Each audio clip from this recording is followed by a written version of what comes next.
నమస్తే, welcome to our channel. నేను miss సిరి. జగన్మోహన్ రెడ్డి గారికి ఈ ల్యాండ్ టైటిలింగ్ యాక్ట్ తలనొప్పిగా మారనుందా అంటే ఆల్రెడీ తలనొప్పిగా మారింది. ఇంకా చెప్పాలంటే జగన్మోహన్ రెడ్డి గారి ఓటు బ్యాంక్ని 2-3% పడేసింది, కిందికి ఇంకా తీసుకెళ్ళిపోయింది. గ్రామీణ స్థాయిలో అయితే ఈ ల్యాండ్ టైటిలింగ్ యాక్ట్ వల్ల జగన్మోహన్ రెడ్డి గారికి చాలా చెడు జరిగే అవకాశం ఉందని చెప్పేసి అయితే వార్తలు వస్తున్నాయి. ఇందులో ఎంతవరకు వాస్తవం ఉందనేది మనకి తెలియజేయడానికి మనతో పాటు ఉన్నారు ప్రముఖ రాజకీయ విశ్లేషకులు కేవీవి ప్రసాద్ గారు. నమస్కారం సార్. నమస్తే అమ్మా. సార్, ఇప్పుడు చూస్తుంటే ఈ ల్యాండ్ టైటిలింగ్ యాక్ట్ వల్ల జగన్మోహన్ రెడ్డి గారి ఓటు బ్యాంక్ 2-3కి పడిపోయిందని వార్తలు వస్తున్నాయి. ఇందులో నిజంగా మరి వాస్తవం ఉందంటారా? 100% వాస్తవం ఉందమ్మా. ఇప్పుడు యథా రాజా తదా ప్రజ అన్నట్టుగా, యథా గురు తదా శిష్య అన్నట్టుగానే జరిగింది. ఏదైతే ఇక్కడ గత ప్రభుత్వం కేసీఆర్ గారి ప్రభుత్వం టీఆర్ఎస్ బీఆర్ఎస్ ధరణి అనే పేరుతోటి అసైన్డ్ భూములు, లిటికేషన్ ఉన్న భూములు, ఈ వక్త బోర్డు భూములు, ఇలా కొన్ని మఠాలకి కొన్ని మత సంస్థలకు సంబంధించిన భూములు కూడా. సో చాలా వరకు చిన్న పేద బిక్కి అనే భేదం లేకుండా ఈ టీఆర్ఎస్ నాయకులు, ఈ యొక్క ఈవెన్ కేసీఆర్ కుటుంబ సభ్యులు కూడా దోచేసుకోవడం జరిగింది. సో వాళ్ళు ఎంతోమంది యొక్క పొట్ట కొట్టేశారు. సో ఆన్లైన్లో వాళ్ళ ఇష్టానికి పేర్లు మార్చేసేసి ఏదైనా చిన్న స్పెల్లింగ్ మిస్టేక్ ఉన్నా, సో ఏదన్నా సరే దాన్ని ఆసరాగా తీసుకుని బూచుగా తీసుకుని చాలామంది యొక్క ల్యాండ్స్ కొట్టేయడం జరిగింది. అది చాలా ప్రబలంగా వెళ్ళింది. ప్రజల్లో తీవ్ర అసంతృప్తికి లోనయ్యారు, భయాందోళనకు లోనయ్యారు. సో లోపల ఇది ఎలా దీని నుంచి బయటపడాలని చెప్పి, ఎందుకంటే వాళ్ళు కలెక్టర్ ఆఫీస్కి వెళ్ళినా, ఎక్కడికి వెళ్ళినా, తహసీల్దార్కి వెళ్ళినా, ఎవరి దగ్గరికి వెళ్ళినా కూడా వాళ్ళకి న్యాయం జరగలేదు.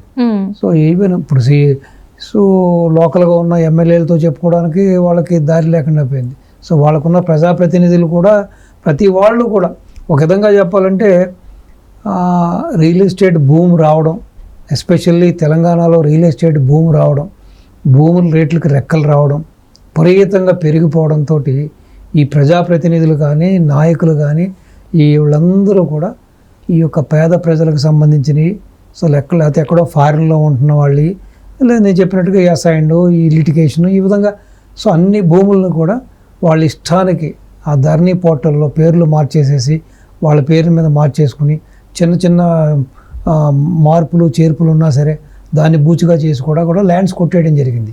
సో కేవలం ఈ రోజున ఈ యొక్క బీఆర్ఎస్ అధికారాన్ని కోల్పోవడానికి ధరణియే ప్రధాన కారణం. ఇక్కడ ఒకటి కేసీఆర్ కుటుంబ సభ్యుల యొక్క నియంతృత్వ పోకడి, వాళ్ళ యొక్క పొగరబోత్తనం, అసలు ఎవరిని కూడా పట్టించుకోకపోవడం. సో పక్క రాష్ట్రంలో ఎక్కడో ప్రతిపక్ష నాయుడు చంద్రబాబు నాయుడు గారు అరెస్ట్ అవుతాయి కూడా దాన్ని కూడా అవహేళన చేయడం. సో ఇలా రకరకాల కారణాలు అవుతాయి. ప్రధాన కారణం ధరణి. సో అదేవిధంగా జగన్మోహన్ రెడ్డి కూడా చాలా వరకు చాలామందిని గన్ పెట్టి బెదిరించారు, కత్తి పెట్టి బెదిరించారు, వాళ్ళకున్న అధికారాన్ని పెట్టి, పోలీసులు పెట్టి అన్ని రకాలుగా బెదిరించి కూడా చాలామంది యొక్క ల్యాండ్స్ కబ్జా చేయడం జరిగింది. సో ఎంత గొడవ ఎందుకు, ఇదన్నీ బయటకు వస్తున్నాయి చాలామంది అని చెప్పి శుభ్రంగా ఈ విధంగా ల్యాండ్ టైటిలింగ్ యాక్ట్ ద్వారా కొట్టేద్దామని చెప్పి చాలామంది యొక్క ల్యాండ్స్ వాళ్ళు కూడా కొట్టేయడం జరిగింది. చాలా ఏదైతే ఇక్కడ ఇప్పుడు మాట్లాడుకున్నామో అక్కడ కూడా ఆ విధంగా ఉన్న ల్యాండ్స్, అసైన్డ్ ల్యాండ్స్ కానీ, లేకపోతే డిస్ప్యూటెడ్ ల్యాండ్స్ కానీ, కొన్ని ఈ ముస్లిం సంస్థలకు సంబంధించిన ల్యాండ్స్ కానీ, క్రిస్టియనిటీకి సంబంధించిన సంస్థలు కానీ, లేకపోతే హిందూ దేవాలయాలకు సంస్థలకు సంబంధించిన ల్యాండ్స్ కానీ, సో వ్యక్తికి మధ్యన డిస్ప్యూట్స్ కానీ, కొన్ని పోడు భూములు కానీ, ఈ విధంగా అసైన్డ్ ల్యాండ్స్ కానీ, ఈ విధంగా వాటిలన్నింటినీ కూడా ఇటు జగన్మోహన్ రెడ్డి కుటుంబ సభ్యులు, జగన్మోహన్ రెడ్డి అనుమాయులు, జగన్మోహన్ రెడ్డి రిలేషన్స్ ప్లస్ వాళ్ళ నాయకులు, వినాయకులు అందరూ కూడా కొట్టేయడం జరిగింది. సో ప్లస్ ఇప్పుడు ఈ యొక్క చట్టం యొక్క దీనివలన ఏంటంటే నువ్వు కోర్టుకు వెళ్తాకలేదు, నీకు న్యాయం జరగదు. ఎవరైతే ఒక ఆఫీసర్ని వాళ్ళు అపాయింట్మెంట్ చేస్తున్నారో ఆఫీసర్ మనసు పెడితే నీకు న్యాయం జరుగుతుంది, ఆఫీసర్ మనసు పెట్టకపోతే నీకు అన్యాయం జరుగుతుంది. సో కాబట్టి ఇది చాలా లోపభూయిష్టంగా ఉంది. కాబట్టి దీనివల్ల ప్రజలందరూ కూడా భయభ్రాంతులు అయ్యారు. సో ఒక విధంగా చెప్పాలంటే ప్రతిపక్షాలను ఎత్తిన జగన్మోహన్ రెడ్డి ఈ యొక్క ల్యాండ్ టైటిలింగ్ యాక్ట్ తీసుకొచ్చి పాలు పోసాడని చెప్పొచ్చు. సో నిన్న మొన్నటి వరకు ఫైట్ టఫ్గానే ఉంది. ఇటు ప్రతిపక్షాలకి, కూటమికి, ఇటు కూడా పెద్దగా ఉంది. వారు వన్ సైడ్ అంటూ లేదు నిన్న మొన్నటి వరకు కూడా ఈ యాక్ట్ రానంతసేపు. సో ఎన్ని బాబు గారు నవరత్నాలు చెప్పినా కూడా సో ఒక విధంగా టైట్గానే ఉంది సిచ్యువేషన్. ఇంకా ప్రజల్లో ఏదో ఇస్తున్నాడు, బటన్ నొక్కుతున్నాడు, డబ్బులు ఇస్తున్నాడు, ఇంటి వరకే డబ్బులు వస్తున్నాయని ఆపోహతో కూడా చాలామంది ఉన్నారు, సానుభూతితో కూడా ఉన్నారు జగన్మోహన్ రెడ్డి. ఎప్పుడైతే ఈ ల్యాండ్ టైటిలింగ్ యాక్ట్ వచ్చిందో మొత్తం సీను సితార్ అయిపోయిందమ్మా, మొత్తం రివర్స్ అయిపోయింది, వారు వన్ సైడ్ అయిపోయింది.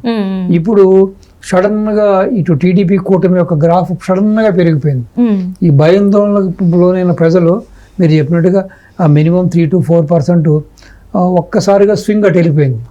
సో రేపొద్దున నిజంగా ఈ వ్యక్తి వస్తే దానికి సాయంగా ఇటు పత్రికలు కానీ, ప్రింట్ మీడియా కానీ, ఎలక్ట్రానిక్ మీడియా కానీ, ఈ యొక్క యూట్యూబ్ ఛానల్స్ చేసే ప్రసారాలు కూడా ప్రజల్ని బాగా ఆకట్టుకున్నాయి. రెండోది వాళ్ళకి ఒక విధమైన అవగాహన కల్పించారు.